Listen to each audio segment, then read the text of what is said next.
Hello friends, welcome to list channel. ఈ వీడియోలో మనం రౌటర్ యొక్క లాగిన్ పాస్వర్డ్ మరియు లాగిన్ నేమ్ ఎలా చేంజ్ చేయాలో తెలుసుకుందాం. సో ముందుగా లాగిన్ నేమ్ పాస్వర్డ్ చేంజ్ చేయడం కోసం బ్రౌజర్ ఓపెన్ చేసి మన డీలింక్ రౌటర్లోకి లాగిన్ అవ్వాలి. రౌటర్లోకి లాగిన్ అయిన తర్వాత ఇక్కడ కింద కనిపిస్తున్న మాన్యువల్ సెటప్ అనే ఆప్షన్పై క్లిక్ చేయాలి. ఆ తర్వాత ఇక్కడ పైన కనిపిస్తున్న మెయింటెనెన్స్ అనే ఆప్షన్పై క్లిక్ చేయాలి.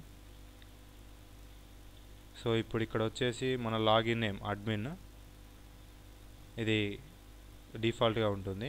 నెక్స్ట్ ఇక్కడ వచ్చేసి పాస్వర్డ్ ఉంది. మనం ఏదైతే పాస్వర్డ్ ఇవ్వాలనుకుంటున్నామో దాన్ని చేంజ్ చేయాలి. నెక్స్ట్ పాస్వర్డ్ని కన్ఫర్మ్ చేయాలి. తర్వాత సేవ్ సెట్టింగ్స్ పైన క్లిక్ చేయాలి. ఈ వీడియో కనుక మీకు నచ్చినట్లయితే లైక్ చేయండి మరియు ఛానల్కు సబ్స్క్రైబ్ చేయడం మర్చిపోవద్దు. మరిన్ని వీడియోస్ కోసం చూస్తూనే ఉండండి లిస్ట్ ఛానల్.